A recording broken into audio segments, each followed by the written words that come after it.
The film starts with an auction happening in Venice, Italy, and it's being shown live in London, England. Many collectors from different countries are present, including Cyrus, the leader of a thief group, who attends the auction in Venice. Outside the venue, Camilla, a pilot and a member of Cyrus's crew, waits on a speedboat, ready for instructions from her boss. Inside the auction room, Mi-soon, an Asian woman and hacker in Cyrus's group, seems to be in communication with someone while keeping an eye on the auction's progress. On the other hand, at an art auction house in London, another member of Cyrus's team named Magnus, who is a safecracker, is on top of a building, talking to his partner, Luke, an engineer, who is ready on a speedboat. Back at the auction in Venice, an artwork gets sold to a collector named Molson, who places the highest bid. Nearby, Interpol agents led by Abby Gladwell are getting ready to monitor the auction because they suspect a robbery might happen. Abby communicates with Stefano, who is stationed at a restaurant near the auction venue, as they are keeping an eye on Cyrus, their target, who is attending the auction. After the first item is sold, the auction proceeds with a mask covered in 482 cameras, which is used to create a blockchain-based digital asset known as an NFT, non-fungible token. Before the mask auction begins, the mask's creator, N8, takes the stage while wearing a mask to hide his identity. N8 explains about his NFT mask, and then the auctioneer starts accepting bids for it. Cyrus, who is interested in the NFT mask, starts the bidding at $12 million. Collectors from England also join in, including Molson, who had won the first auction, and they all keep raising their bids until Cyrus wins the NFT mask auction with a final bid of $20 million. Cyrus seems happy with how the auction turned out, but Abby, in the surveillance room, wonders why he decided to participate in the bidding instead of just stealing the item. To their surprise, Cyrus realizes that Interpol is watching him and even identifies the cameras that are keeping an eye on him. Without delay, Cyrus tells his crew to set off the alarm in the auction venue, causing everyone to evacuate the building so they can carry out their planned operation. At the same time, Abby instructs Stefano to act quickly and take preventive measures. Meanwhile, in London, Magnus successfully infiltrates a museum by hacking the building's security system.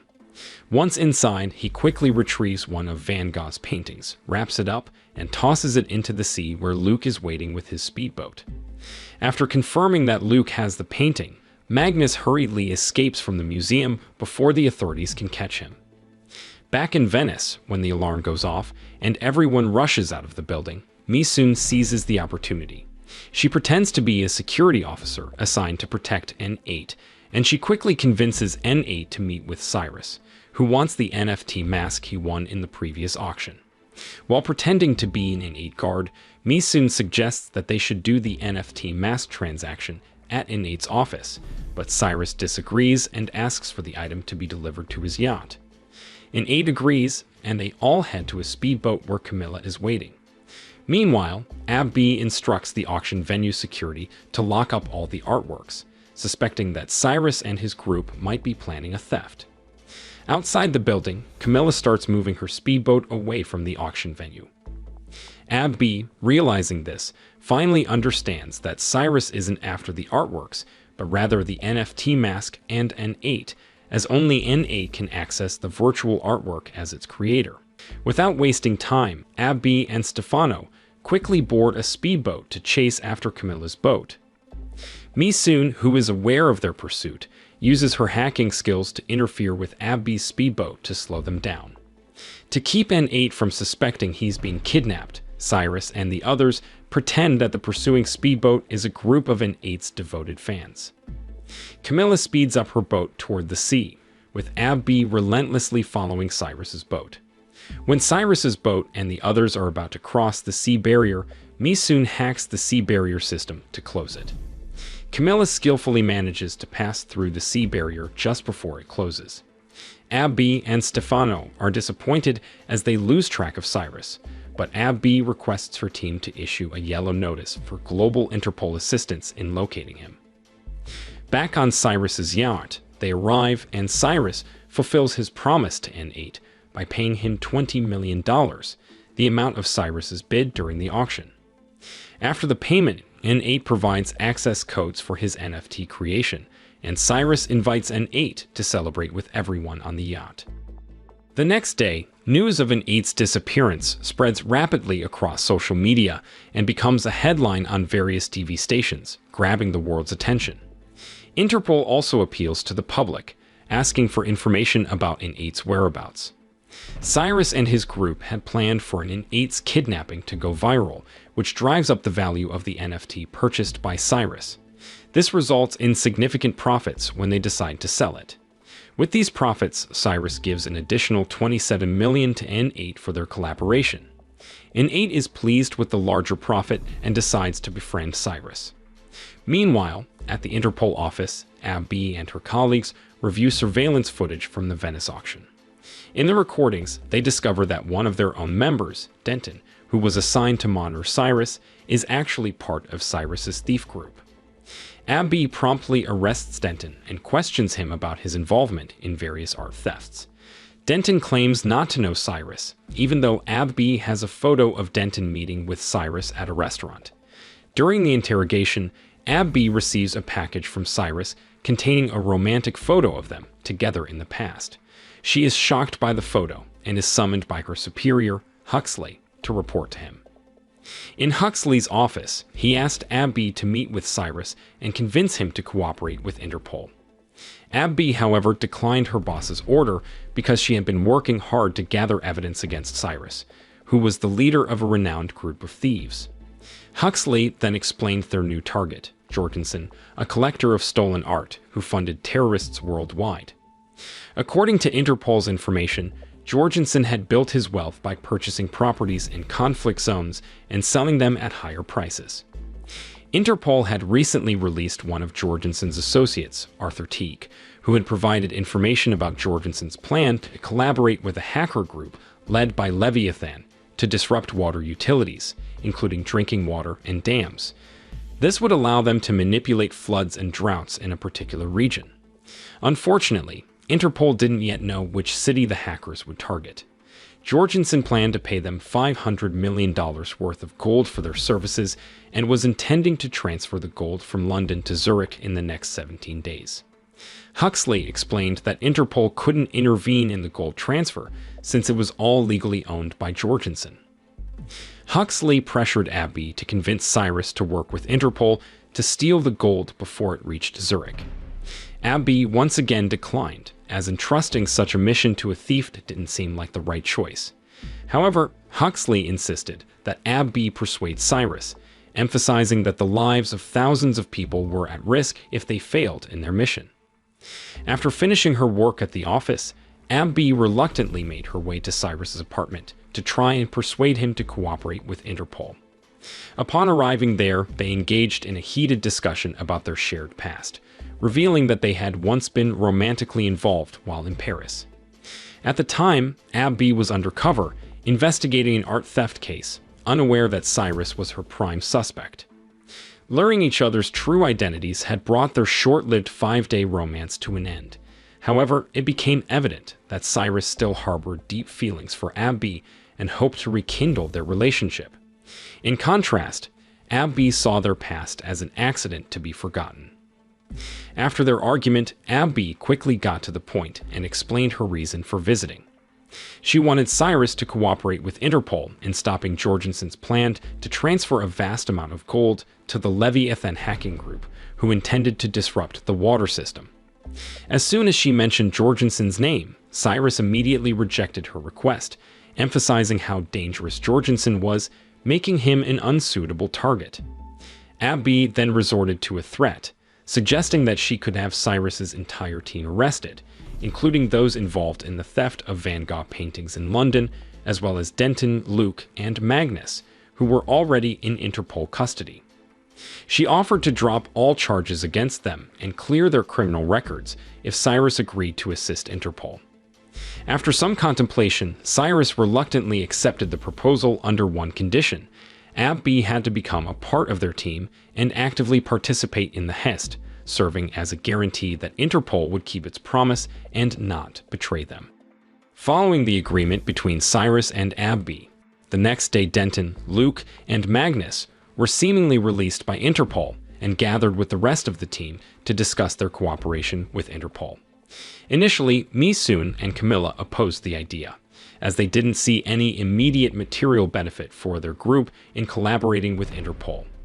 Cyrus then made it clear that their only choices were either to go to prison or carry out the Interpol mission. Eventually, all the team members reluctantly agreed to proceed with the mission.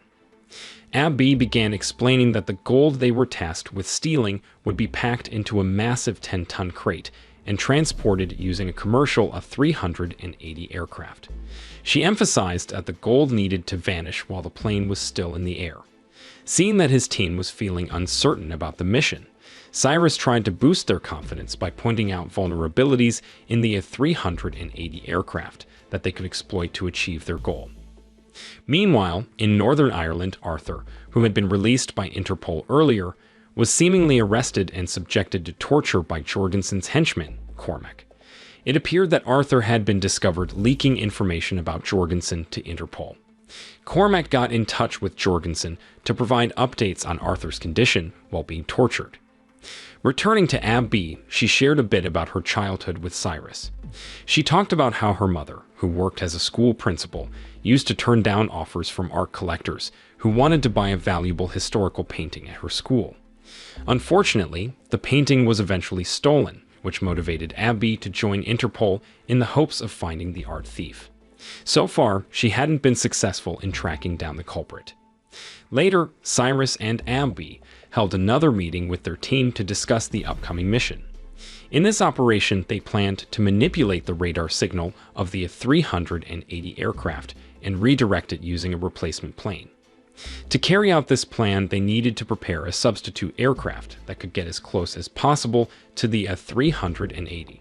Since they didn't have a private plane for the mission, Cyrus and Abby paid a visit to Molson to ask if they could borrow his private jet.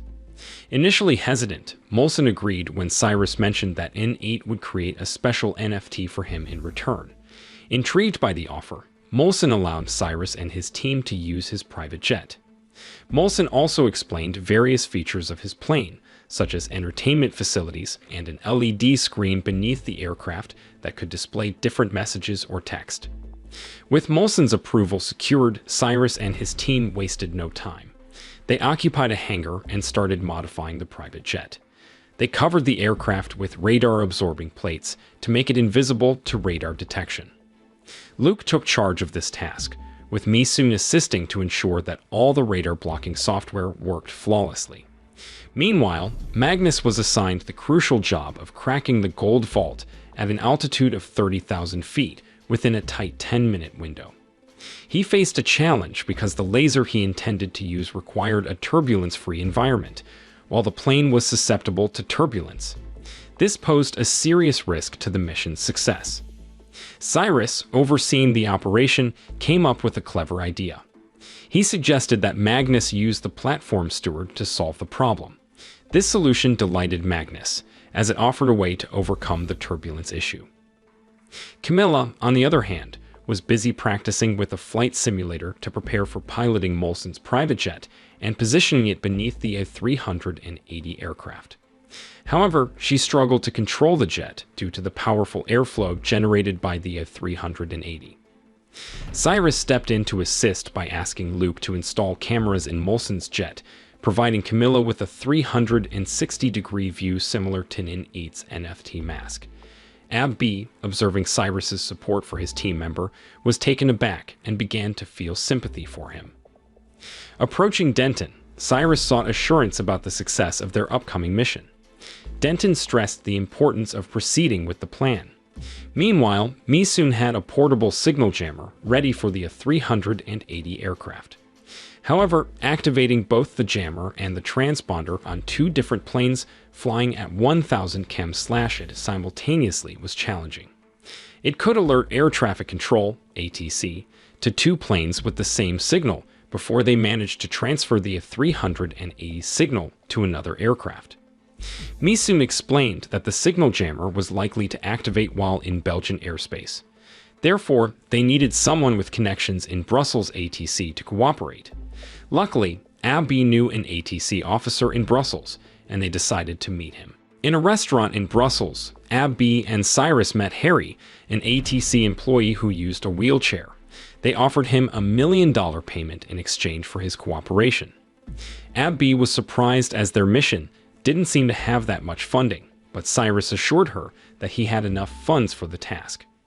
Harry, upon receiving the offer, agreed to assist Cyrus's team and even arranged for the cargo on the F-380 to be removed when it was redirected to another airport.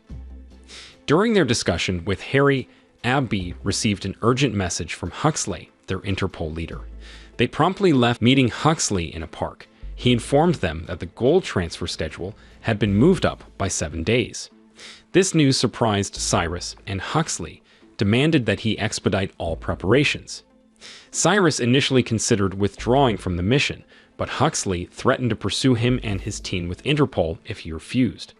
Reluctantly, Cyrus agreed to comply with Huxley's orders. Upon returning to their headquarters, they watched the news reporting a cyber-terrorist attack, causing a flash flood in Madrid. The Spanish Prime Minister held a cabinet meeting to address the disaster, which was the result of an attack on the city's main water network. Realizing the danger the mission posed to his team's lives, Cyrus initially decided to carry it out alone.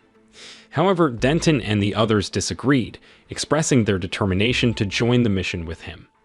One by one, Cyrus's team members stated their commitment to the mission. Abby was impressed by their unity, not allowing Cyrus to shoulder the mission alone. Meanwhile, Jorgensen was monitoring news coverage of the cyber attack in Madrid, orchestrated by the hacker Leviathan. Impressed by Leviathan's actions, Jorgensen contacted the hacker and praised their work. He then urged the hacker group to proceed with their main mission and reminded them to send the promised gold. On the other hand, Cyrus's team had completed all preparations for their mission to stop Jorgensen's gold payment to the Leviathan group. Misoon had divided the signal disruptor into 3 parts to avoid detection when they boarded the A-380 passenger plane. Abby was responsible for assembling all the electronic devices inside the aircraft's restroom.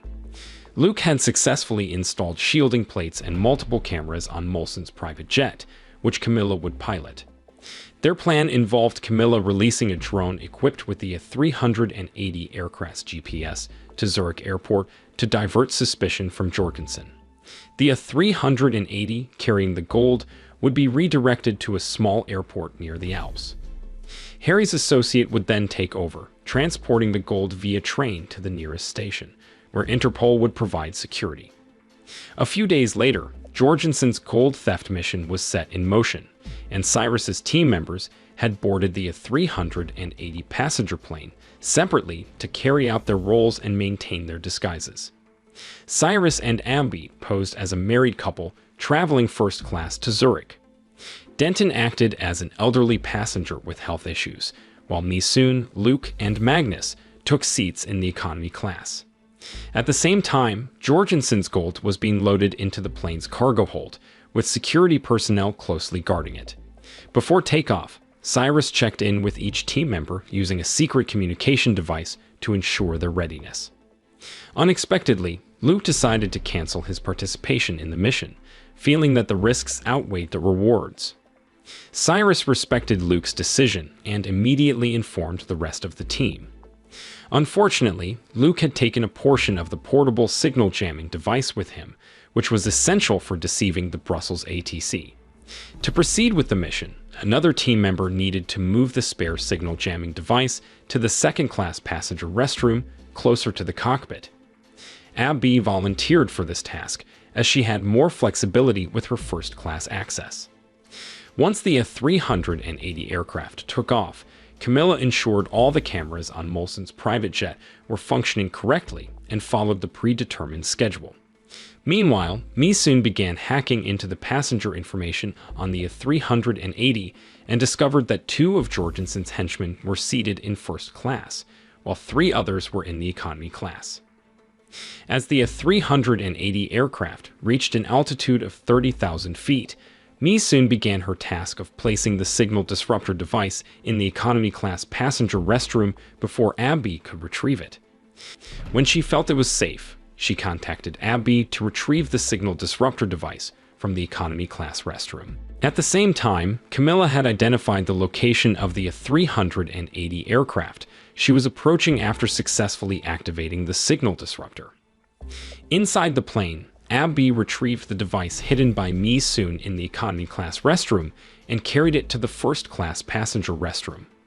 Unbeknownst to her, one of Jorgensen's henchmen was watching her suspicious behavior. Upon reaching the first-class restroom, Abby began assembling the device. However, she accidentally dropped it due to sudden turbulence on the plane, causing her to panic. She needed to reassemble the device quickly to avoid arousing suspicion among other passengers, as she had been inside the restroom for an extended period. Cyrus, realizing that Abby had not returned, followed her into the restroom to help assemble the signal disruptor just as Camilla's plane positioned itself directly beneath the A380. During the assembly, one of Jorgensen's henchmen grew increasingly suspicious of Abby and Cyrus and began banging on the restroom door. Abby then pretended to moan, giving the impression that she and Cyrus were simply having an intimate moment inside the restroom. Outside, Camilla began aligning Molson's private jet parallel to the A380 aircraft to mimic the passenger plane's radar signal. However, she grew concerned upon discovering that some of the cameras installed on the plane had cracked due to the strong air pressure from the A380. Inside the A380 plane, Mi Soon urged Cyrus and Abby to speed up the assembly of the signal disruptor, as Camilla's controlled aircraft was now positioned below theirs. In the ATC Brussels Tower, Harry, who was monitoring the A380 flight, started to panic when he realized that Cyrus had not yet successfully eliminated the plane's signal, and Camilla's aircraft also appeared on the radar. One of Harry's colleagues noticed the anomaly of another plane on the A380 flight path and intended to report it to their superiors. When Harry was approached by the concerned colleague asking about the situation, he tried to divert her attention by pretending to be upset and blaming himself for not being able to perform his duties properly due to being in a wheelchair. His colleague felt guilty and left him alone.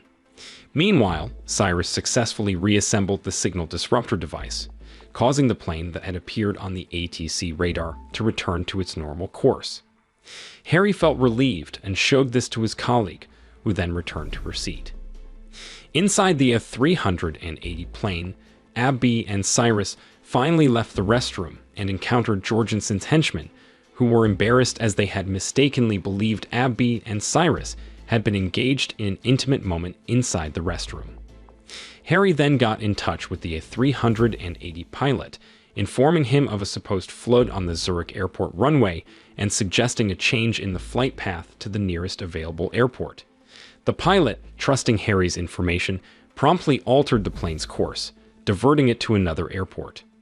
With the A380's radar disabled, Harry ensured that the plane was following the new flight route.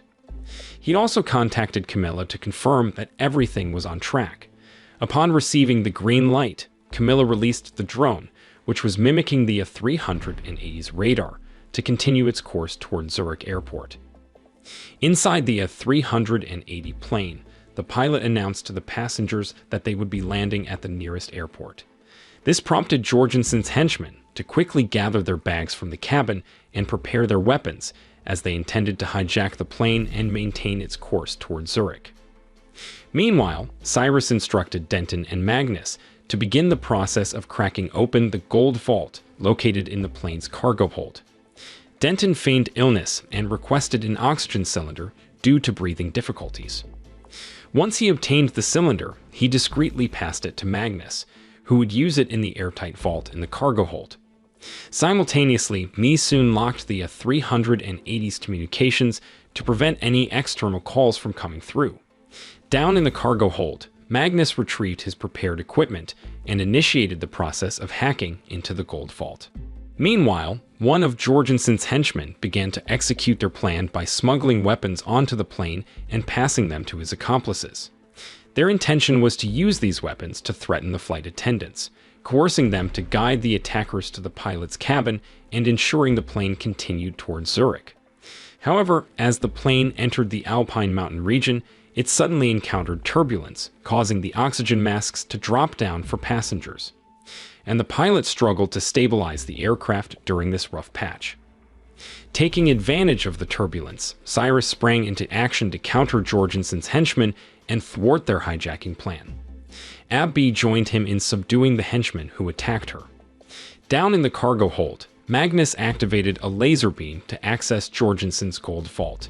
Just before the plane was due to land, Magnus successfully cracked open the vault, looking quite satisfied with his achievement. Cyrus and Abby, having subdued all of Jorgensen's henchmen in the first-class passenger area, hurried to the cargo hold. However, they were met by Cormac, who pointed a weapon at them, posing a new threat. Meanwhile, the pilot initiated an emergency landing, using ice mounds on both sides of the runway due to its slippery surface caused by ice. The plane shook violently as the pilot struggled to brake and eventually managed to bring it to a stop, executing an emergency landing. Shortly afterward, Camilla landed her plane at the same airport, continuing her mission to secure Jorgensen's gold. Inside the plane's cargo hold, Cyrus, Abby, and Magnus found themselves surrounded by Jorgensen's armed henchmen, leaving them powerless to resist. Meanwhile, Jorgensen got in touch with Cormac after only receiving a drone at Zurich airport. Cormac reported all the acts of sabotage that had taken place inside the plane. Upon receiving this information, Jorgensen promptly instructed his henchmen to take Cyrus and the others, along with the gold intended for Leviathan, to its headquarters. Cormac, upon seeing Camilla's plane land at the airport, decided to hijack her aircraft to transport both the gold and Cyrus's team to Jorgensen's headquarters in Tuscany, Italy. Back at a train station, Huxley continued waiting for Abby and the rest of the team, who were carrying Jorgensen's gold. Stefano approached him and delivered the news that Jorgensen's henchmen had hijacked a plane to transport the gold to Italy. Meanwhile, inside Camilla's plane, she attempted to release the barrier plates to make her aircraft visible on ATC radar, in the hope that another plane would intercept it. Cyrus and Abby, aware of Camilla's plan, buckled their seatbelts before she tilted the plane, causing some of the plates to come loose. This sudden maneuver left Cormac and the others infuriated, prompting them to storm the cockpit, brandishing pistols and demanding an explanation from Camilla for tilting the plane. She quickly explained that the plane had veered due to the heavy load of gold it was carrying. With some of the barrier plates now detached, Camilla's controlled plane reappeared on radar, catching Stefano's attention. He promptly reported this development to Huxley. In response, Huxley contacted NATO and urgently requested fighter jets to intercept and potentially shoot down Camilla's plane, despite knowing that Abby was on board. Acting on Huxley's information, 2 NATO Air Force fighter jets were dispatched to the coordinates of the private jet carrying Jorgensen's gold. Meanwhile, at Jorgensen's residence in Italy, Leviathan and her henchmen paid a visit to Jorgensen after discovering that the plane transporting their gold had not yet landed in Zurich. Jorgensen explained that he had intentionally redirected the plane's landing to mislead authorities who were suspicious of their mission to sabotage water systems in various cities worldwide. Leviathan issued a stern warning, stating that if she didn't receive the promised gold, she would drain all of Jorgensen's accounts in every country as payment. Jorgensen assured her that the gold would arrive within an hour. As for Magnus, who hadn't boarded Camilla's flight, he found himself held hostage at an airport near the Alpine Mountains by one of Jorgensen's henchmen. Magnus attempted to resist and secretly tampered with the henchman's firearm, causing it to misfire and injure one of Jorgensen's men. Seizing the opportunity, Magnus made a swift escape from the airport. Back on Camilla's flight, it was now surrounded by 2 NATO fighter jets, and they were issuing warnings because she had violated civil aviation regulations. They demanded an immediate response from her, warning that they would shoot down the plane if she didn't comply. Inside the cockpit, Jorgensen's henchmen ordered Camilla to ignore the calls from the fighter jets. Meanwhile, at the ATC tower in Brussels, Harry received information that NATO fighter jets were surrounding Camilla's plane. He urgently tried to intervene by contacting NATO Air Command and informing them that there were civilians on board the private jet that NATO was preparing to shoot down. NATO Air Force headquarters relayed this information to Huxley, but despite being aware of the civilians on board, Huxley still ordered the plane to be shot down immediately. Stefano, who was with Huxley, couldn't believe that his superior would make such a decision, and Harry was in a state of panic, knowing that Cyrus and the others were now in grave danger. Inside the plane, Cyrus noticed that Jorgensen's henchmen were momentarily distracted. Thinking quickly, he pressed a button labeled Pole Dance, which caused the henchmen's weapons to fall to the floor. Abby joined Cyrus in subduing Jorgensen's henchmen. Just as the NATO fighter jets were on the verge of firing at the plane, Abby typed a message on a screen below the aircraft, alerting the fighter jets to the presence of civilians on board. Camilla then maneuvered the plane, making the message visible to the NATO fighter jets, who decided to abort their attack. In the ATC tower, Harry felt a wave of relief, knowing that Cyrus and the others had survived the encounter with NATO. Back inside the plane, Jorgensen's henchmen demanded that Camilla return the plane to its original flight path and continue toward Italy. Instead, Camilla skillfully manipulated the plane's controls, causing Jorgensen's henchmen to lose consciousness after colliding with the engine controls. Unfortunately, Camilla injured her hand in the process, making it difficult for her to fly the plane. Meanwhile, Abby managed to retrieve the plane's remote control and opened the aircraft's door, causing the remaining henchmen to be ejected from the plane. Abby and Cyrus, realizing that Camilla was unable to continue flying, took control of the plane. However, their actions caused more barrier plates to detach and strike the plane's tail, damaging the hydraulic pump and making it challenging to control the aircraft. On the A380 plane, Mi-soon listened anxiously to all the conversations between Cyrus and the others and began to worry about her colleagues' safety. As the plane became increasingly difficult to control, Cyrus and the others faced a challenging situation. They initially intended to land on a runway owned by Jorgensen. However, the plane began to veer uncontrollably, forcing them to make an emergency landing on a road right in front of Jorgensen's residence. The unexpected sight of a plane making an emergency landing left Jorgensen and Leviathan shocked and panicked. Fortunately, Cyrus and his team managed to bring the plane to a stop just before colliding with Jorgensen and Leviathan. During the landing, some of Jorgensen's gold stored in the plane spilled out. Meanwhile, Mi-soon felt a sense of relief knowing that Cyrus and the others had landed safely. As Cyrus and his team disembarked from the plane, they found themselves immediately surrounded by Jorgensen's henchmen, who aimed their weapons at them. In a subtle gesture, Cyrus signaled to Mi-soon to record the unfolding events using the camera mounted on the outside of the plane. Leviathan had discovered that one of the gold hijackers was an Interpol agent, prompting her to reconsider her cooperation with Jorgensen. She chose not to proceed with their mission. Upon hearing Leviathan's decision, Jorgensen grew furious and resorted to violence. He shot Leviathan, demanding that she continue the mission. However, Leviathan refused, and Jorgensen coldly killed her. After the shocking murder, Jorgensen demanded that Cyrus and the others reveal who the Interpol agent among them was.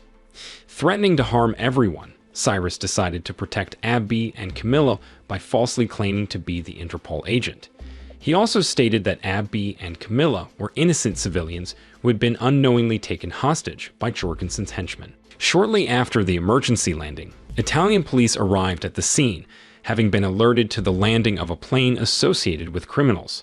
Upon their arrival, Jorgensen calmly confessed to brandishing his weapon at Cyrus and the others, accusing them of being infiltrators responsible for Leviathan's death.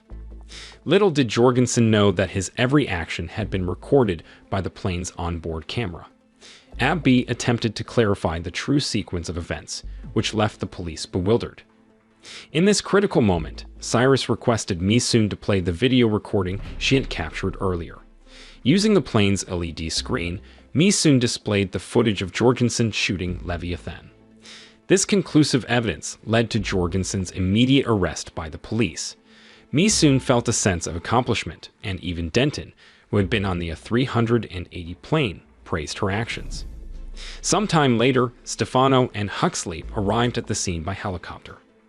Stefano wasted no time in informing Abby about Huxley's orders to NATO fighter jets to destroy the plane that Camilla had previously flown. Abby was stunned by the revelation that her superior was willing to sacrifice her life for the mission. Filled with disbelief and frustration, she approached Huxley and formally resigned from Interpol. In an act of resistance, Abby chose to leave with Cyrus and Camilla, planning to escape using a speedboat. Several weeks later, Cyrus, who had reunited with Abby, shared some exciting news. He had tracked down the thief who had stolen Abby's mother's painting and had decided to buy it back for her. Furthermore, Cyrus revealed that his team had successfully acquired Jorgensen's stolen gold. Surprisingly, during their previous visit to Brussels, Magnus had orchestrated a clever plan. He had prepared numerous iron bars, which he discreetly inserted into the layers of gold that were being transported on the same flight as Jorgensen's gold delivery to Zurich. When Magnus had the chance to access the cargo hold, he executed a secret swap, replacing all of Jorgensen's real gold with the counterfeit gold he had prepared. The genuine gold was released using a remote-controlled parachute. It turned out that Luke was behind the remote control, which was why he had not participated in the plane mission, as he had a separate task to safeguard Jorgensen's gold. Luke intentionally pretended to leave Cyrus's team to keep Abby, who was still with Interpol, unaware of the gold theft plan. Huxley, who also had his sights on the gold, was ultimately disappointed when he realized that the gold he had in Jorgensen's residence was fake. In the end, the movie concludes with Cyrus taking Abby to meet his team by the lake to celebrate the successful heist of Jorgensen's gold. They share hugs, relieved that their mission had yielded the desired results despite the risks involved. Luke then passes the remote control for the gold parachute to Abby and instructs her to press the button. After she does, a box containing numerous bars of Jorgensen's real gold emerges from the middle of the lake, filling them all with joy. Moral lesson from the story: when things seem impossible and chaotic, recording your actions can save the day and reveal the truth. So, remember, if you ever find yourself in a wild situation, just hit that record button and let the evidence do the talking.